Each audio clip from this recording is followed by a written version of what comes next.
Hello Beatles friends and everyone else watching. For this video I'm going to show you my quick Fest for Beatles fans haul. I'm going to show you some autographed albums, some prizes I won in the contest, and some random vinyl finds. So hope you enjoy this short haul, and let's begin. Going to start off with the autograph records here, as well as some postcards in the book. I'm going to start off with a couple here, which was signed by Jack Douglas, who was the producer. Jack produced John and Yoko's Double Fantasy album, which I'm going to show you, and he also produced other artists such as Aerosmith and many others. I'm going to start off with this one here that Jack Douglas signed for me. To Marvin, Jack Douglas. And here's another copy for this. This is for my father. I had Jack sign this for my father.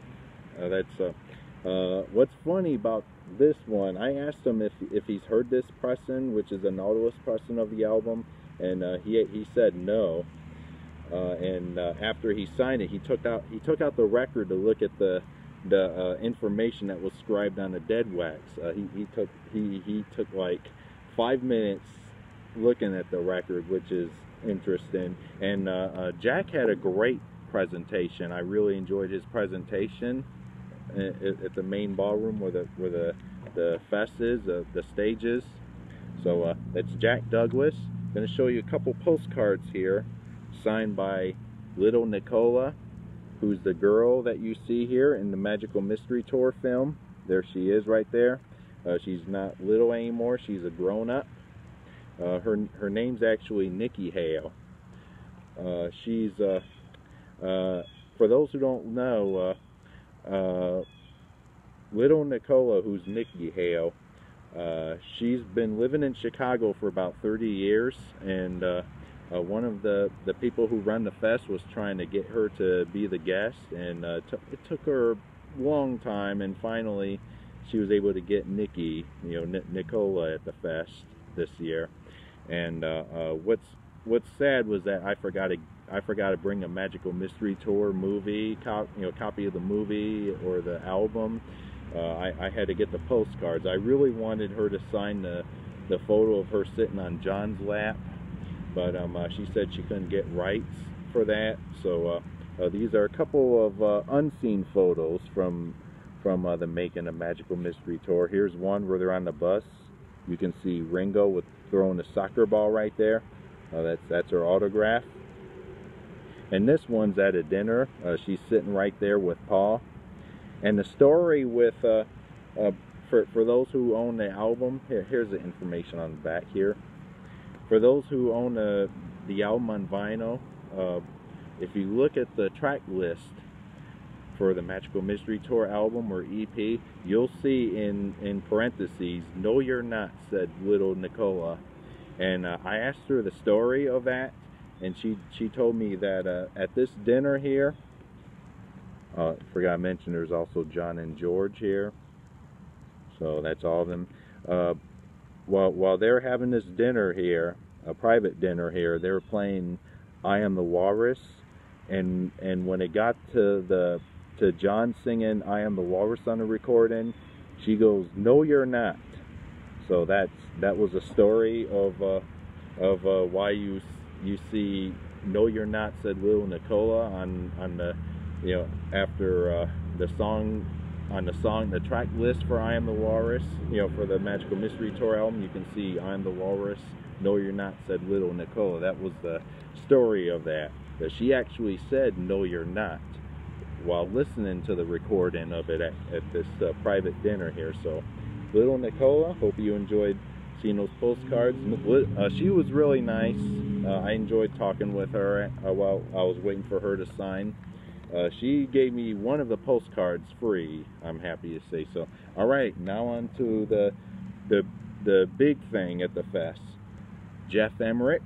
Jeff Emmerich was the Beatles engineer. He's still doing engineering work, but he engineered the Beatles albums, Revolver, Sgt. Pepper, some of the White Album. He left during the White Album, and he engineered Abbey Road. And he started out as an assistant engineer at Abbey Road.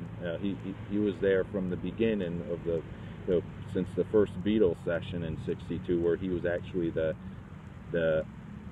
assistant engineer, where he pushes the tape on, the play button, the record button on the tape machine, and the red light's on, which means the recording session's in progress. But yeah, Geoff Emerick, I got a couple things signed by Geoff Emerick.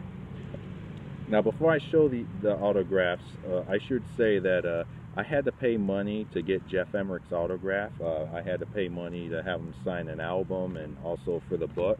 But it was well worth the money, and I'm not disappointed because I get to meet someone who has worked closely with the Beatles, and I'm very happy with that. So let me start off with this one that Geoff signed. This is Sgt. Pepper's Lonely Hearts Club Band, signed by Geoff himself to Marvin. And I got a picture with Geoff, but it's on my other camera. And here's his book. It's titled Here, There, and Everywhere, My Life Recording the Beatles. I have an audio book of this book, and I love it a lot. I enjoyed it. Back of it. And this is a great book. I recommend getting it while you can. It has a foreword by Elvis Costello here at the beginning. Alright, here's an autograph here from Geoff. So happy to have Geoff's autograph. And next I want to show you some contest prizes. I played Name That Tune, hosted by Tom Frangione. Sadly, I didn't play the Beatles trivia game. Christine did, but I didn't.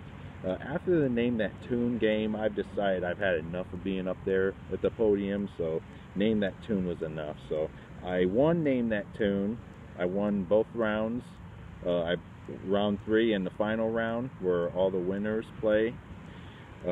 These were my 2 prizes.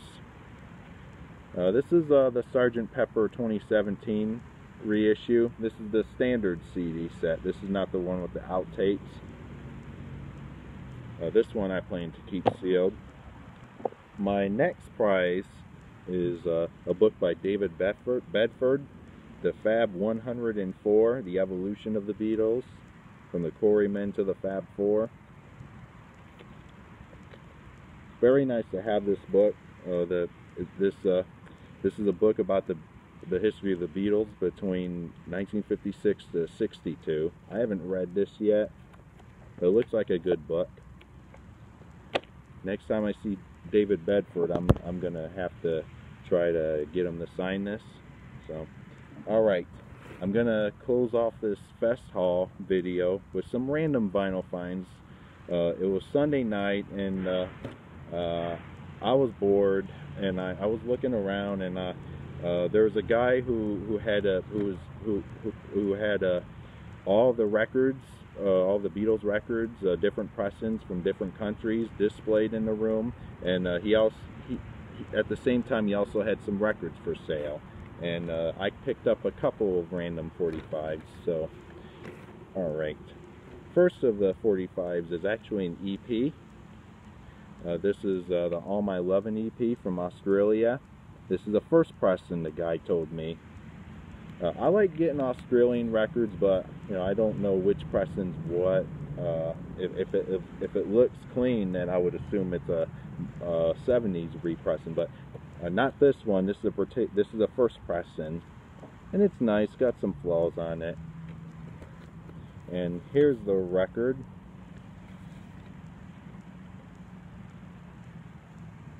Australian Parlophone label, black and yellow Parlophone label, and this uses the UK stampers. And haven't played this yet because I'm not near a record player right now. Well, I put this record away. I forgot to I don't know if I mentioned this at the beginning of my video. I'm in a park here in Toledo, Ohio. One of the parks I used to go to when I was younger. Great to be here at this park again, doing a video. Alright, now back to the records. This is an Italian 45. This was only $5. The All My Lovin' one was 20. But this is a Italian 45. I Need You, back with Dizzy Miss Lizzie. This is a pretty odd single, but it's interesting. If this one came with the picture sleeve, I'm going to need it. So as you can see, Parlophone is missing the E. That's how Parlophone is listed on the first pressings of the Italian records. So I don't know if this is stereo or mono. More than likely it's mono. So alright, that wraps up this Fest for Beatles Fans haul video. I hope you enjoy it, and stay tuned for more videos. I'm going to try to do another vinyl update here because I bought some other records not at that I didn't buy at the Fest. So thank you very much for watching. Talk to you all later. Thank you.